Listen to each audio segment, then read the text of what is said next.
Spion Cup. It gets its name from a war that was fought in South Africa in the early 1950s called the Boer War.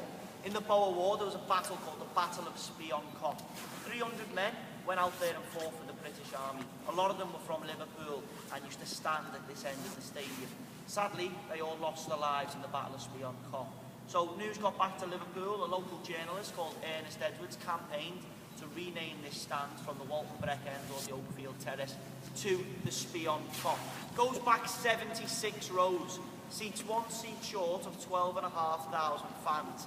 The largest single-tiered, unobstructed viewing stand in British football, which means if you look in the Kop, there's no bollards like there is in the main stand or pillars in your way. Wherever you sit, you've got a good view of the pitch.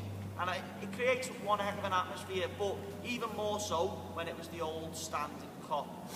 28,000 officially, all the way up to around 36,000 fans unofficially, used to stand just at this one end of the stadium. If you want to put that into perspective, today, rip out every single seat you see in the Kop and replace each seat with 3 fully grown adults. Or fill up the main stand, the padded, the Anfield Road end, the centenary stand, and throw everyone from them 3 stands into here. That's what it was like. It was crazy. Like a huge wave of people constantly moving. You could never ever stand still. It was always moving. If you started the game here, by the end of the game, you'd end up somewhere down there. You used to say if you came with 5 friends, you'd go home with a new set of 5 friends. You just lose whoever you were with. Liverpool, got a corner kick just here. You'd see the whole Kop quickly shifting over this way. The ball would go in, everyone would shift back the other way. Just tunnel vision following the game. People fainted, they passed out on a regular basis. It was inevitable. So many people in the crowd, so much body heat, excitement, especially in the middle and near the back. There's no way the paramedics could get through 36,000 people. Majority men, majority having a few beers. Wasn't going to happen. How would you get them out? Tap the person next to you, tap the person in front, lift them up off the floor, over your head, you'd pass them down the Kop. The crowd surf down.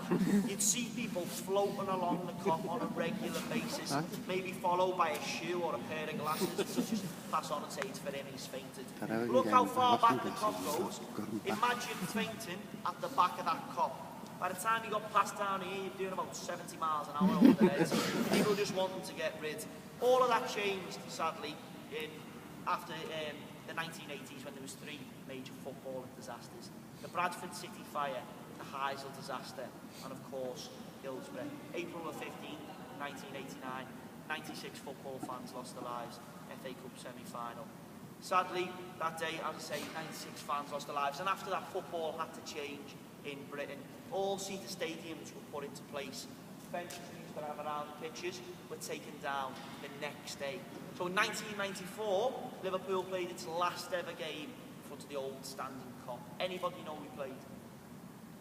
Yeah, Norwich City. We got beat 1-0, sadly, but the fans weren't too bothered. Obviously, they wanted Liverpool to go out on a win. Half of them weren't even watching the game. While the game was going on, they brought hammers, chisels from home. They were going to work on the old standing Kop. They weren't being paid by the club. They wanted a souvenir, a little bit of concrete to say that was the old standing Kop on the last day. Ripping off exit signs, toilet seats, all 2 of them. Anything they could get their hands on. Fellas walking out the stadium with big slabs of concrete on the shoulders. The police, the stewards, they just let it happen because they knew how much it meant to the fans. They were going home, got the wedding day picture on the mantelpiece, that was getting slung in the bin, a slab of concrete getting put on there, all round Liverpool. As I say, nowadays, 76 rows, 12,500, still creates a great atmosphere, but whether it can live up to the old standing Kop, we'll never know. So that's the end of your tour. We always end it in the Kop here. In a couple of moments, we're going to take you round to the museum, where you can spend a little bit of time then, and then I think someone will come and get you, and you go back round on the rest of your trip.